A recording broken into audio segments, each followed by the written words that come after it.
is the war in Iran affecting you? That is our question. Welcome to The Middle. I'm Jeremy Hobson, along with our DJ Tolliver, who is diligently monitoring your online comments and emails at listentothemiddle.com, and kindly request that you stop writing in all caps. I do, because I would love to scream your comments. I swear I'd love to scream them out loud, but it might get weird, okay? That So would keep be a them little low. strange. Tolliver, it has been almost 2 months since the U.S. and Israel started the war with Iran, with a bombing campaign that killed the nation's supreme leader and many other senior officials, as well as many civilians. And while there is a ceasefire at the moment, a lot has changed because of the war, from the strength of our alliances and the U.S. image around the world to higher prices on gas and other items. And of course, thousands of American soldiers are currently deployed in the Middle East. So this hour, we want to know how the war is affecting you personally. And as always, we are taking your calls. Tolliver, how can people reach us? You can call us at 8444-MIDDLE. That's 844-464-3353. Or you can write to us at listentothemiddle.com. And like Jeremy said, I'm listening. And you can also comment on our live stream on YouTube. And if you're watching or listening to us for the first time on Spotify, welcome. Please follow the show so you don't miss an episode. Joining me this hour, former Deputy Secretary of State Wendy Sherman, who served as the lead U.S. negotiator for the 2015 Iran nuclear deal. Secretary Sherman, welcome. Thank you. Great to be here. And Isaac Saul is also with us, the founder of Tangle News. Isaac, welcome to you. Thanks for having me. Well, and Wendy Sherman, let me start with you. Let's talk about the big picture first. What do you think are the most significant geopolitical changes since this war began? Oh, good Lord. That's quite a question. Unfortunately, quite a few. You know, Sarah Longwell, who's the publisher of The Bulwark, coined the phrase that this is almost like superpower suicide. What the president has done in this very tactically successful but strategically deplorable approach to this war and to getting Iran to ensure Iran never has a nuclear weapon has created all kinds of tentacles of problems. Everything from the gas prices that everybody pays every day, to the price of groceries, to fertilizer for farmers, helium for MRIs, plastics, as you pointed out, everything that affects our day-to-day life. But it's also affected countries all across the world. As high as our gas prices are, if you're in Asia, I was with some Asians last night for dinner, sky high. People have to really pull back because they can't afford anything. We have frayed our alliances and our partnerships around the world with our disparaging comments about them. We didn't have a closed Strait of Hormuz. We had freedom of navigation, ships going through the Strait until this war. Now we have Iran in charge of the Strait of Hormuz. We have a blockade, which may be an effective tool on one hand, but certainly isn't opening up the Strait to the movement of traffic to lower those prices. And then But do you see, let me stop you there just to ask you, so do you see that the main consequences so far globally are economic rather than about our alliances or power dynamics? I think it's some of both, to tell you the truth, Jeremy. Certainly for people's day-to-day lives, it's economic. And as was once famously said, it's economic stupid. It all comes down to that for people. So I would say that's the most important, even for the people in Iran. They've gotten a very hardline government. Their lives are not getting better. They've gotten worse too. Isaac Saul, how do you see it? What are the biggest consequences from this war so far? Yeah, I think the things that Wendy highlighted there are certainly relevant and stuff I would put on my list. I mean, it really can't be overstated the impact that this is having on countries across Asia, Southeast Asia. I mean, places like the Philippines have literal national emergencies in effect where people are being told not to go to work to conserve fuel across the country. We've been insulated in some ways from that. Obviously, we're feeling some of the economic impact.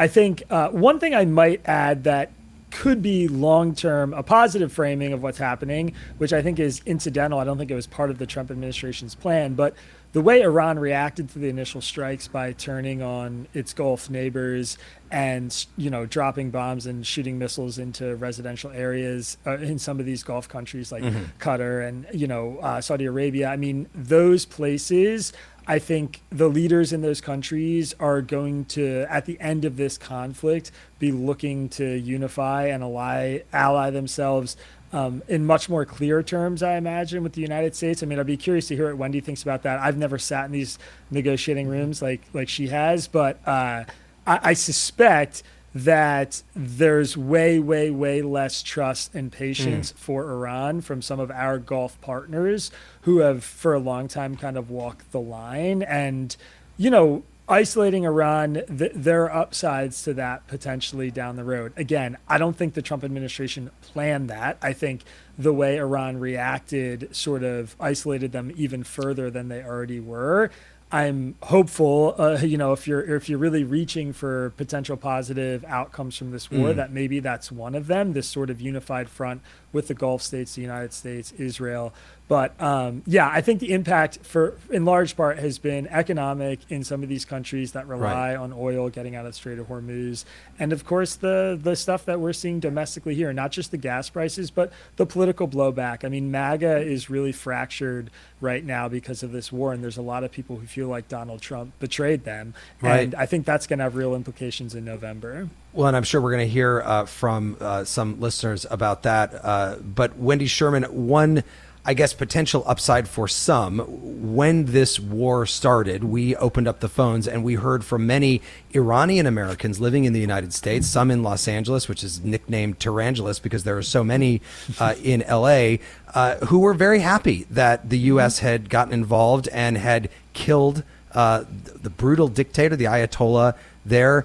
Do you have any sense of whether whoever comes next will be any better?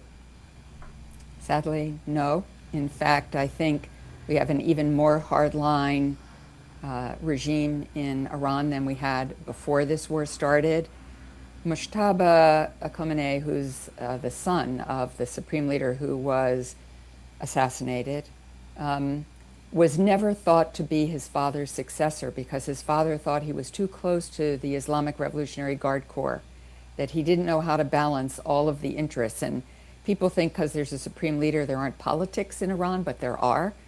But after the war, the generals came together, and even though Mujtaba was clearly severely hurt in the attack on his father, his sister, his wife, his brother, nonetheless, they made him the leader because he's controlled by the general. I think there was an excellent article in the New York Times today about that. So unfortunately, I think the Iranian people, and remember, Donald Trump started this saying he was going to have the back of the protesters who had been slaughtered by this brutal regime.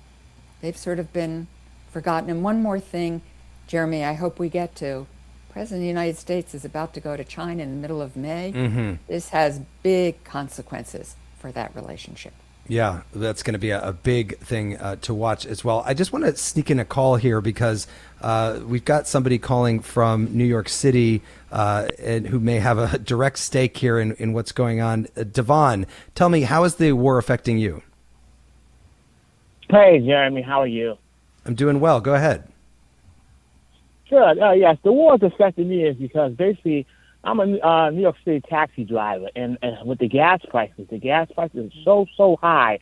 Okay, it's on like $4.90, $4.38, and I'm a taxi driver, and half of that comes out of my salary.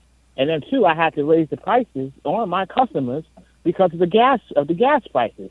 It's just ridiculously high, and it's just causing me, as you'll say, as Trump would say, a lot of pain. And it feels like I'm being lied to. If you remember in the State of the Union, he said that the gas prices were down, and then a week later, he jumps into this war. You know, so it's just a whole bunch of lies, and just very, very, very.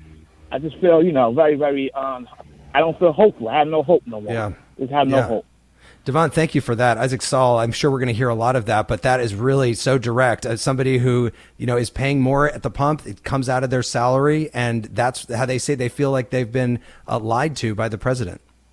Yeah, I mean, I wish I had good news. I think the reality is the kind of energy price shock that we're seeing is just beginning, and it's going to take a long time for it to kind of stabilize and be undone. I mean, one of the key things here, as Wendy mentioned at the top, is that this Strait of Hormuz, this incredibly important shipping lane, especially for oil and especially for countries across Asia, was open before the war and is now closed. 100 tankers were freely passing through it a day, and now we have something like 1 to 5. And I think the oil price shock we've seen rapidly hit our coastlines at the pumps. I would add too that diesel is even more expensive and is rising even faster. So for a lot of truckers and people in the shipping industry, it's an even bigger deal. But it's going to be slow to come down. I mean, historically, undoing those kinds of price shocks takes a lot of time. And I think that's the thing that's really scary is, Trump is already telling voters, we might not get this under $3 or $3.50 where it was before the November midterms, which are months away right now. So I think that's the part that worries me and, gives me a lot of empathy for people like Devon in those industries and in that situation. Right. It does make you feel at least good when you go to the gas pump and you realize that you don't have to pay the diesel price. At least you're only paying the regular unleaded price at the pump. A reminder that we are taking your calls. Our number is 844-4MIDDLE. That's 844-464-3353. Or you can write to us at listentothemiddle.com. And Tolliver, it has been a while, but the U.S. has dealt with trouble in the Strait of Hormuz before. That's right. Listen to this clip from Jim Lehrer on the PBS NewsHour back in 1987 talking about President Reagan navigating this issue. President Reagan served notice on Iran today. He said the United States would not allow Iran to close the important oil shipping lanes through the Persian Gulf. That's an international waterway. Can you imagine the precedent that would be set if we all stepped back and said, well, this barbaric country has a right to close down these international waters and bring down the economic havoc that it would on so many countries?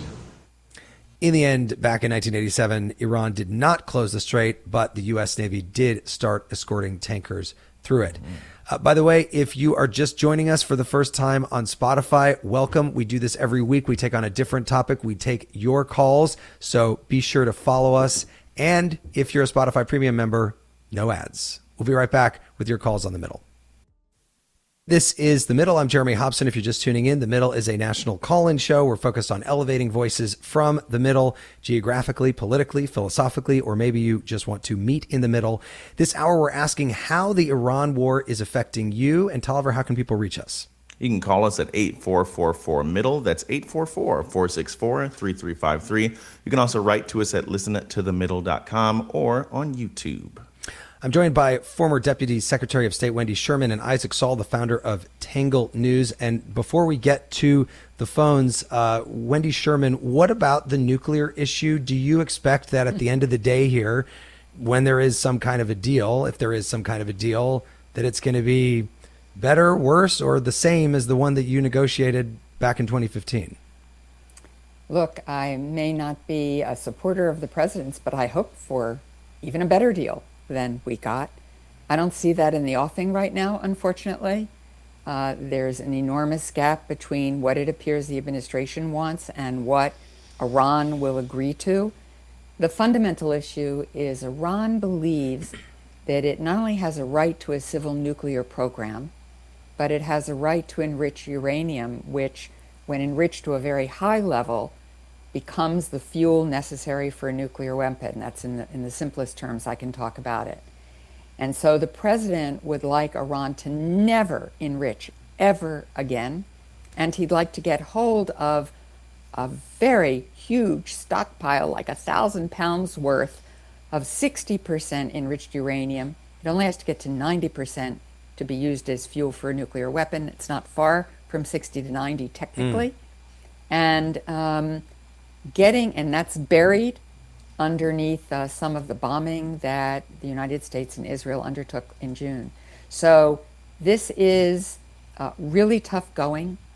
Iran has a lot of pride and believes this is their right.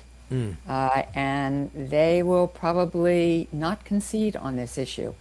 The president looks like maybe he has an idea of saying, well, why don't you suspend the program for X number of years? So there's a negotiation, I believe, to be had here, but getting everybody to the table has gotten harder, not easier. And Isaac Saul, what about the cost of the war, which will be paid for by all of us? The White House reportedly wants at least $100 billion in supplemental funds for this war. Not to mention they're looking at $1.5 trillion for the military for the next year. Is there an appetite for that in Congress? No, I think most members of Congress who are going to be the votes that matter, the people that are kind of the swing votes, are really, really, really hesitant to greenlight a $1.5 trillion Pentagon bill. That they recognize that, if you're a conservative and you're a Republican, you recognize that Trump ran on not spending a bunch of money fighting wars in the Middle East, and they don't want to rubber stamp that because they see the anger on the MAGA side of the aisle. And if you're a Democrat, you obviously are not going to, give a green light $500 billion additional dollars for the Pentagon for a war that you didn't support, you don't think the president had the legal authority to launch, and so on. I would add to, look, Iran's at the negotiating table, clearly understanding its leverage. They're asking for some reparations for the war. The UAE has come out and said that they may need the United States to bail out their economy, which is in free fall because of the war.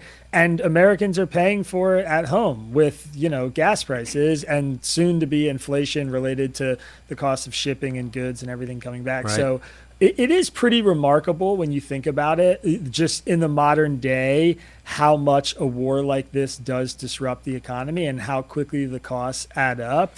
And I think for a lot of people, myself included, it's one of the things that is disappointing about the decision to launch this war in what felt like a pretty improvisational, ham-fisted manner, is that the president ran against a history of doing that.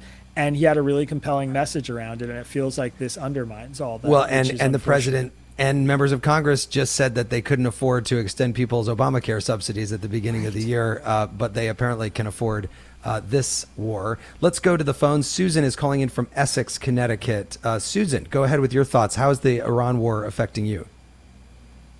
Hi, yes, thank you. Like everyone else, the gas prices are higher. Food costs are higher, but I just remind people that in June of 22, the average gallon of gas was $5 a gallon, and that was under the Biden administration. So $4 a gallon or $4.50 a gallon right now, you have to put it all in context.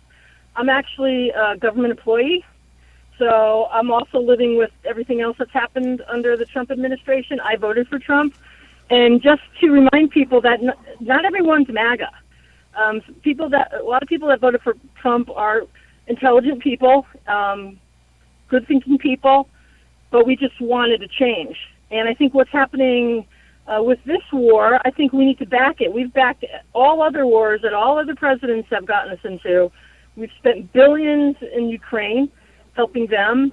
And our job, I think, a lot of us don't know the extent of the classified information that's needed to go into a war like that, and to act like we do and pontificate about it, I think is dangerous.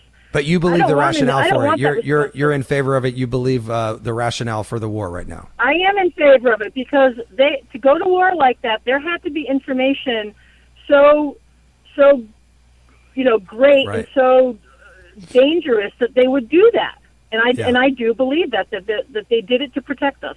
Okay. Susan, thank you very much for that call. Wendy, Sherman, you've been in the negotiating room, but what do you think about what Susan is saying there? And do you think that Iran was, as the president has said, just a couple of weeks away from potentially having a nuclear weapon, and there was reason to go in when he did?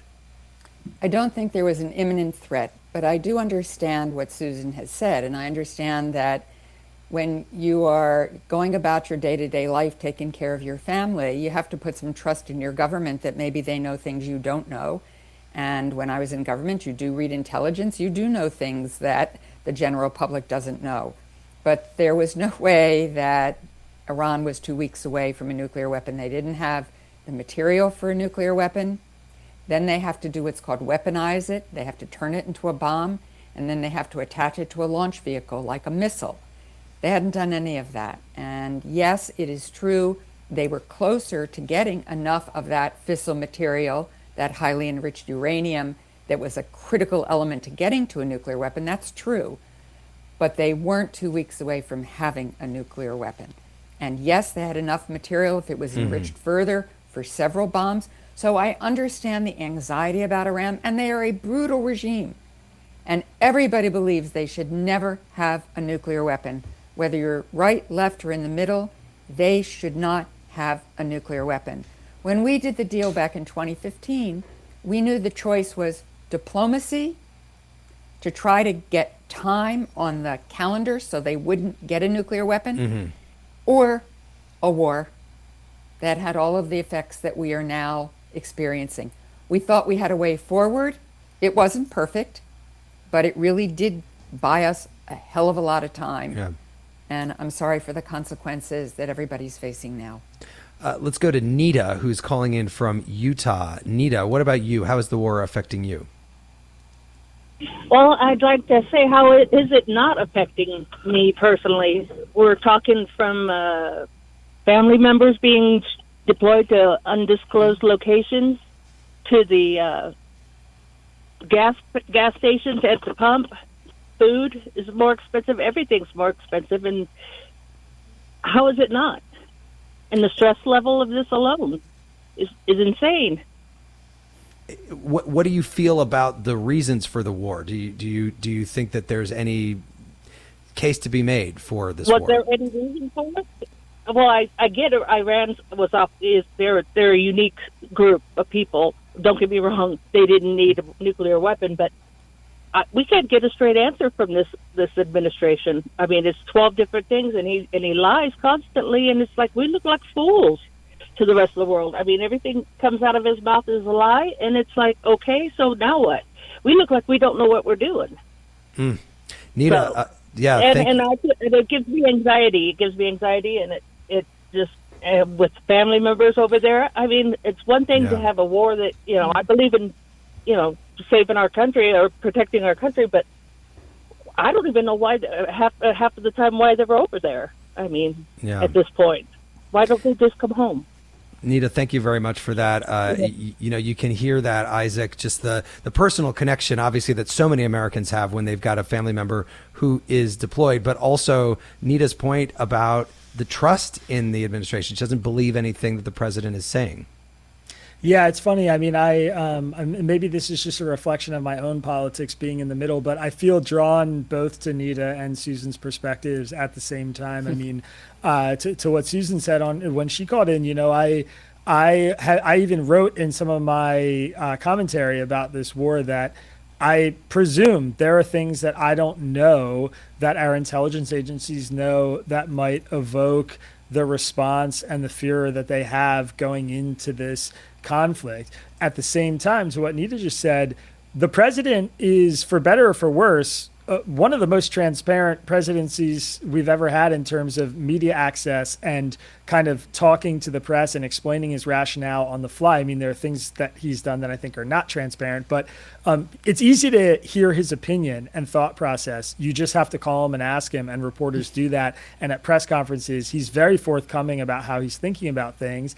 And, to that end, his rationale has shifted a ton. I mean, in the early days, it was all about liberating the Iranian people, and we were going to do this to sort of provoke this uprising. Then it was about nuclear weapons, and then it wasn't really about nuclear weapons. It was about destroying their navy and destroying their air force. And then we didn't really care about the regime change. And then the Strait of Hormuz had to open up, but no, it didn't. And we didn't need anybody's help, but everybody had to help. I mean, it has been a really big moving target, which makes it really difficult to gauge what's a success, even in the president's eyes. And I think from my perspective, while I, like Susan, I'm rooting for the president and I'm hoping that the war, brings more safety to us and our allies in the Middle East, I also feel the frustration that Nita does, where I feel like the justification has not really been clear at any point. And we remember that the Strait of Hormuz was open before the war started, too. Right. So if that's the end goal, that seems a bit strange. There is one person who is definitely easier to get in touch with than President Trump is when reporters call, and that is Tolliver,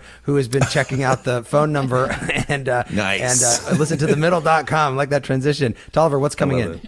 Yeah, Lotta in Chicago says, what is Congress doing to curb the war or the effects of it? Billy in Savannah says, where are the WMDs from the last time we went to Iran? LOL. This is on the internet, y'all. Google it. Iran has been 2 weeks away from a WMD for 20 years. And Johannes in Florida says, Iran would be stupid not to pursue nuclear weapons now after U.S. aggression going back to at least the 1950s. So lots coming in, yeah.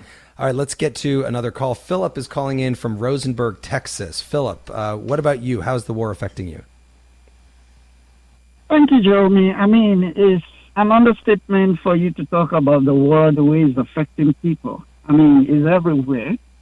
And, you know, as we watch things, and I'm not here to condemn President Trump, because as a Christian, I believe that we should support the president. Was the war with Iran necessary? Of course it was necessary. And I believe that if you ask 85% of Americans, they will support the same idea. Okay?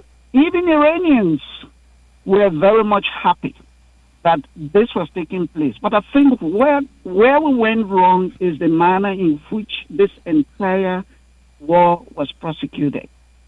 And it's a difficult thing because my first degree was in political science.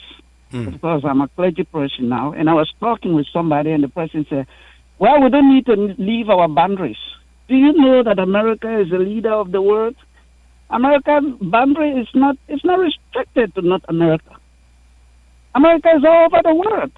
But what this war has done is to create an environment for the enemies of the United States to see the loopholes. I mean, because the fact of the matter is there are no career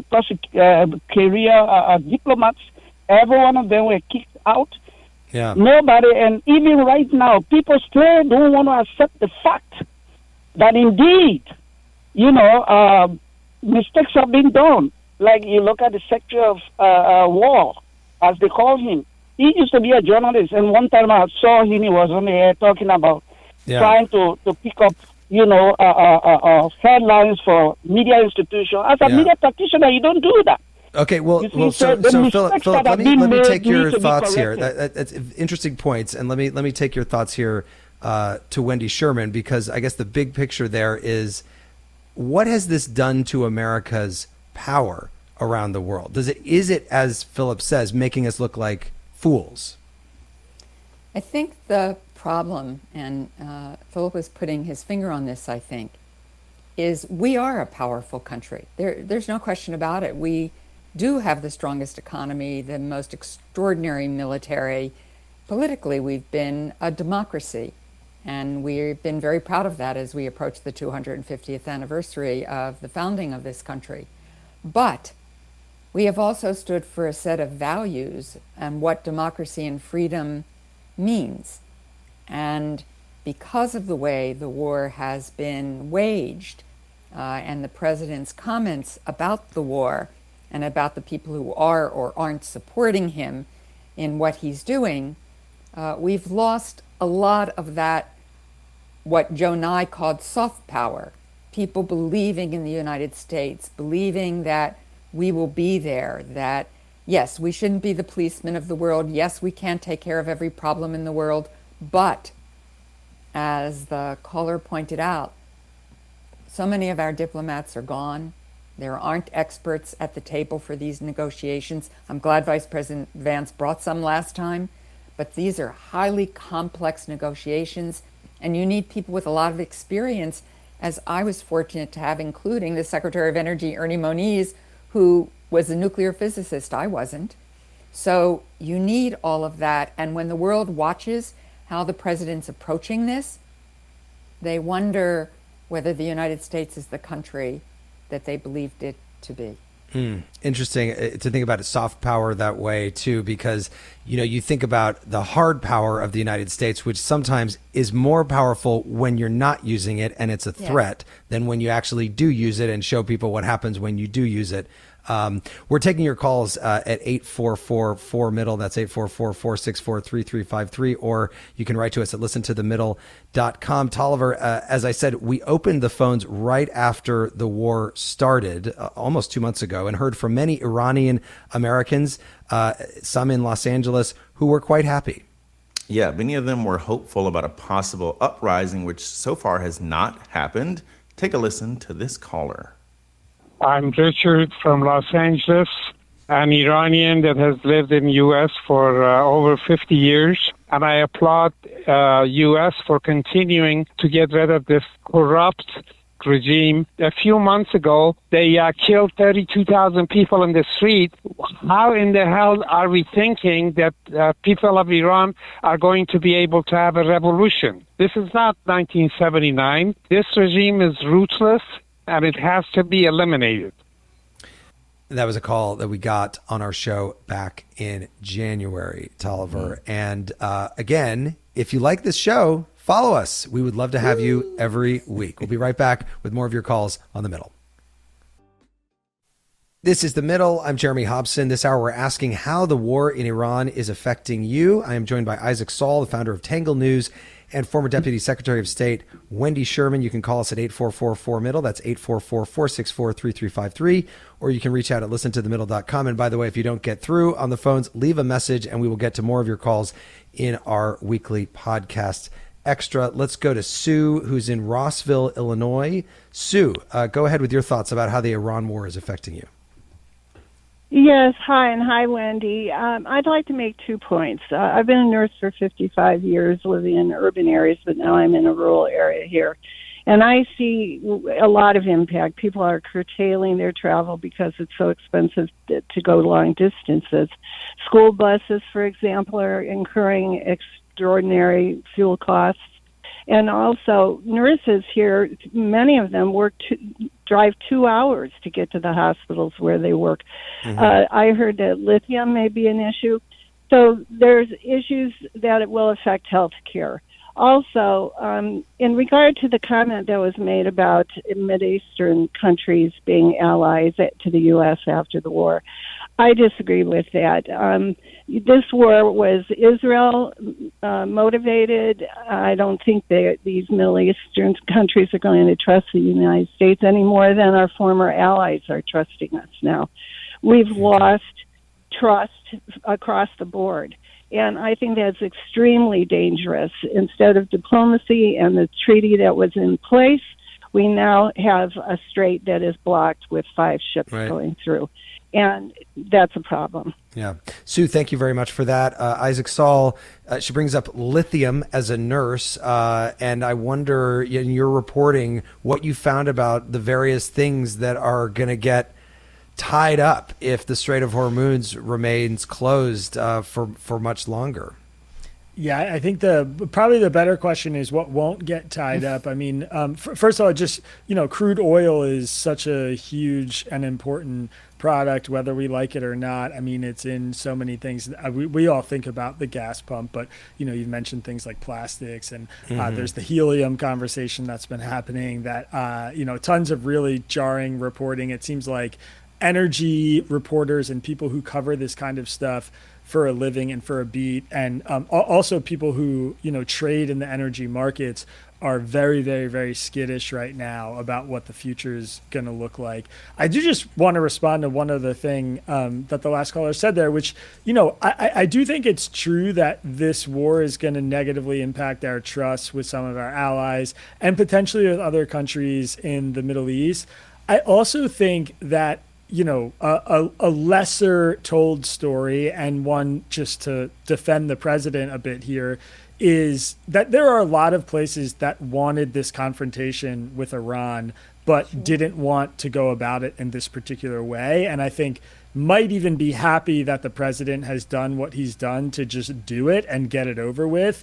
This has obviously been a conflict that's been brewing, especially between Iran and Israel for many, many years. And I think there's probably more leaders on the global stage. They're not coming forward right now because things are not going well.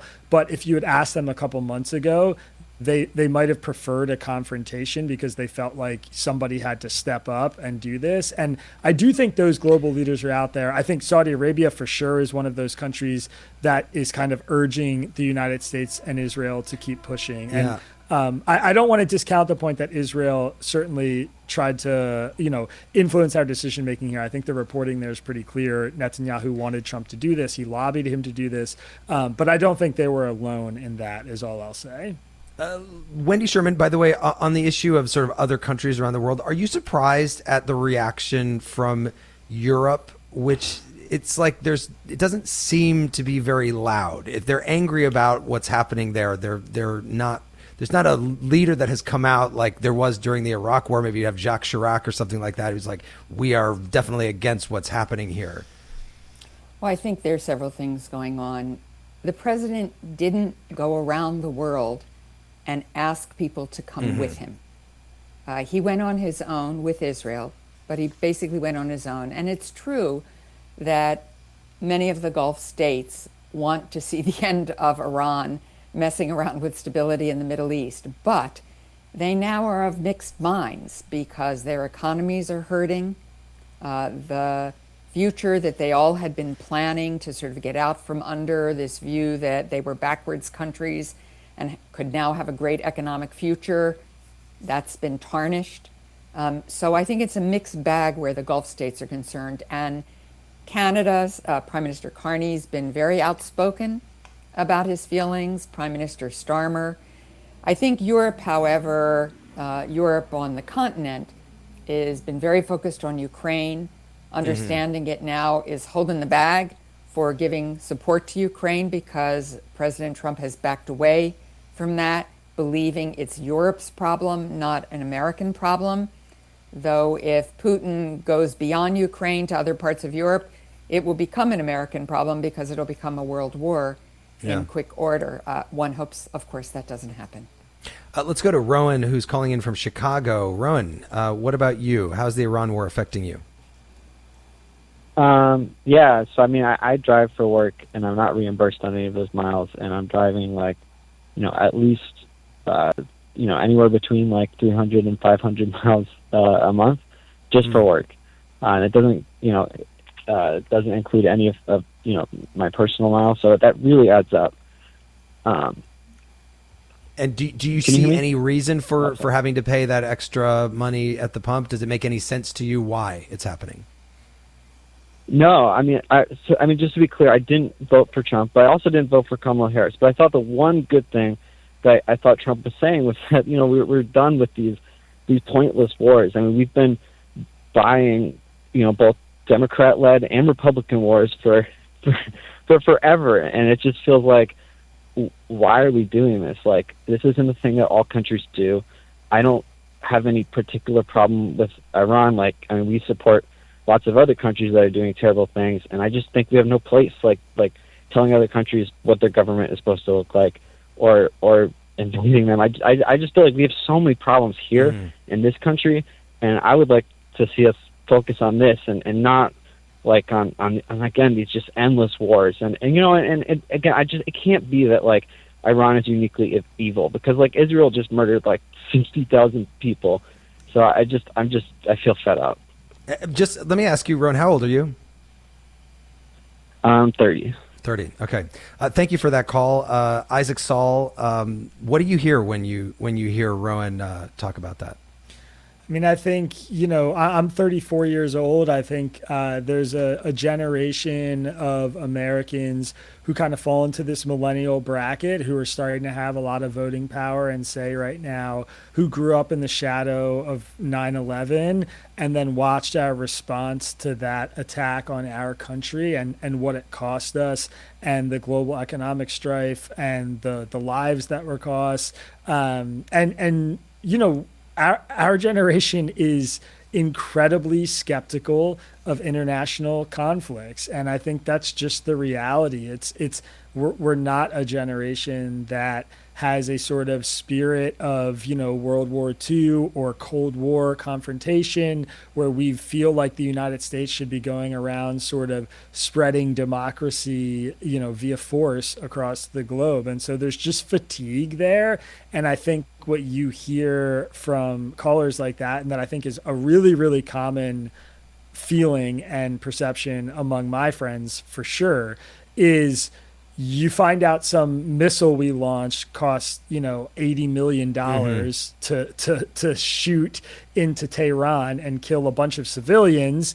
And then you take your kid to school where the budget is a quarter of that, and you can't get any money from the federal government or the state government to update a classroom or pay teachers more or whatever else, fill the potholes in your hometown. And it's hard not to see that money going out the door to a conflict like this and not feel some kind of frustration. Yeah. Let's go to William, who's calling in from Cincinnati, Ohio. Hi, William.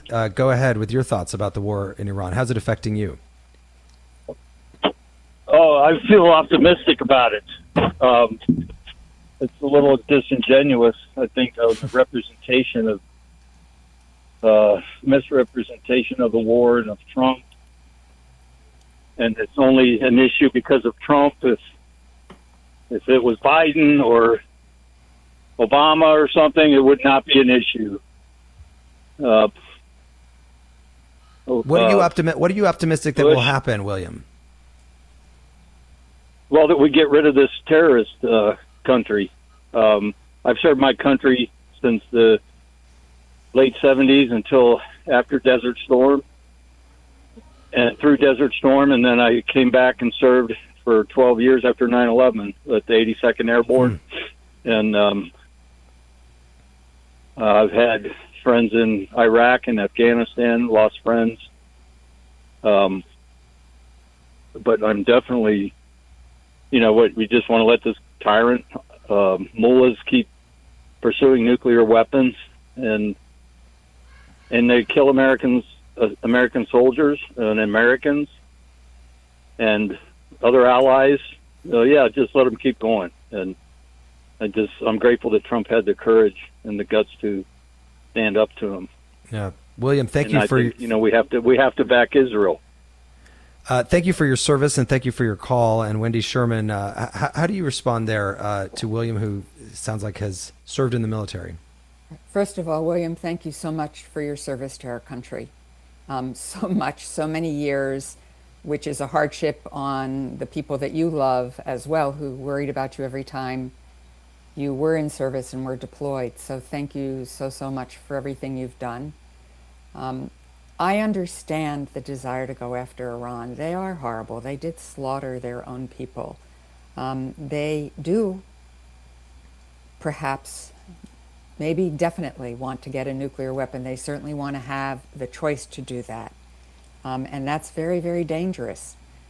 But I don't see the end of this turning out well. I don't think that the U.S., Democrat or Republican, has ever been very good at regime change. I'm at the other end from Isaac and the last caller. I'm about to be 77 years old. I grew up during Vietnam and came of political age then and protested in the streets against that war, because every time we got close to thinking we were going to win, it was just one more deployment, one more weapon, one more attack. And at the end of the day, it didn't work. We just don't do this well because adversaries use what's called asymmetric means, which you understand very well. Same thing in Iraq, same thing in Afghanistan. Again, it doesn't matter. It's not about whether it's a Republican president or a Democrat president. We do not do regime change well, because even though our conventional military is superb, absolutely the best in the world, all Iran has to do is hit one target in one of our ally and partner countries, kill 13 American soldiers, get our gas prices up, close the Strait of Hormuz, hurt the economy, use their drones, and we have to come to a stalemate. So that's why I think we should have tried diplomacy for a while longer. All diplomacy, and then I'll stop, but all diplomacy needs a credible threat of force, always. I just don't think in this case we had to use it. Let's hear from Gerald, who's calling in from Detroit, Michigan. Gerald, what about you? How's the war affecting you? Well, like all of us, the economics of it. But I'm retired military, Vietnam vet, Cold War vet.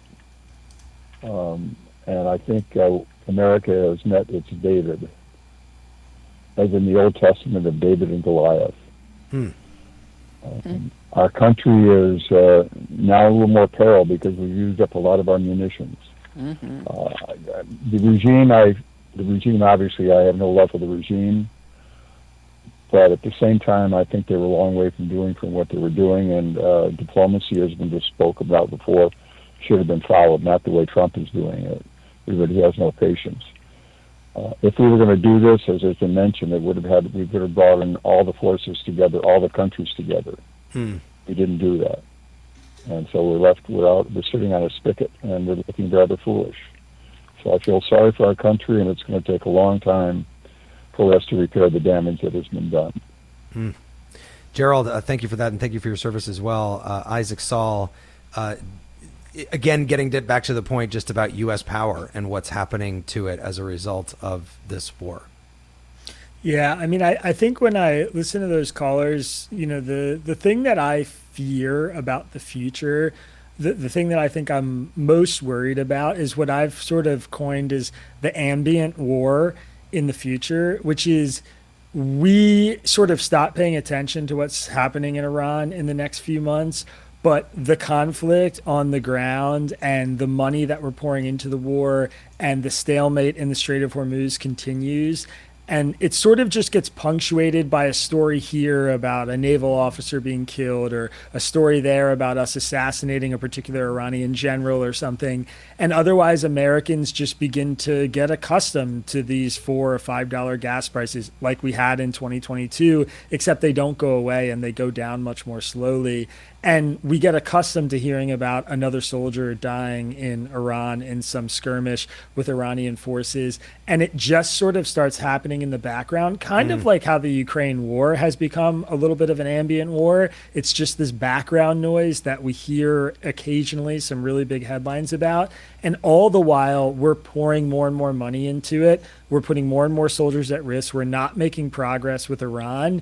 And we're suffering these domestic consequences like gas prices going up, food costs going up. I think that's really my big fear. And, I just, right now, at least, I don't see a clear path out or a clear plan out how we're going to avoid that. Yeah. And so I just fear the sort of long-term quagmire. And this is somebody who's covered daily news for many years. I remember sort of how almost ambient it felt when we were hearing about soldiers being killed in Iraq and Afghanistan year after year after year. And you're wondering, should this be the top story today, or is this just more of what is happening in this country now? We've run out of time for callers, but Wendy Sherman, I want to give you the last word before we go here, because you've also been involved in your career in U.S.-Cuba relations, and President Trump has said that Cuba is next. You had Venezuela, and then you had Iran, and he has said Cuba is next. Do you expect the U.S. to invade Cuba this year or try for regime change in Cuba while President Trump is the president? I hope we don't put soldiers on the ground in Cuba. We've had some episodes in the past where that hasn't gone very well, particularly when we sent the CIA in to try to create regime change in Cuba. Again, this is a bad regime. The economy of Cuba is a disaster. The people's lives are tough, really tough. I know that Secretary Rubio knows Cuba well, having been of Cuban-American descent. Grew up in Miami. Grew up in Miami. He obviously was one of the architects of the Maduro situation. So he has great hope, and we would all like to see a change, and the oil embargo is certainly a good thing, but I hope we don't put soldiers on the ground in Cuba. That is former Deputy Secretary of State Wendy Sherman, and we've also been speaking with Isaac Saul, the founder of Tangle News. Thanks to both of you for joining us this hour. Thank you. Thanks for having me. And a quick reminder, we're taking the show on the road to Kenosha, Wisconsin on May 12th. For tickets to be in the audience and participate, just go to listentothemiddle.com. And we'll have more of your thoughts on Iran on our podcast feed. Just subscribe to The Middle to watch or listen to us on Spotify or wherever you get your podcasts. The Middle is brought to you by Long Nook Media, distributed by Illinois Public Media in Urbana, Illinois, and produced by Harrison Patino, Danny Alexander, Sam Bermastaz, John Barth, Johnny Leonidas, and Marina Price. Our technical director is Steve Mork. I'm Jeremy Hobson. Thanks for listening. I'll talk to you next week.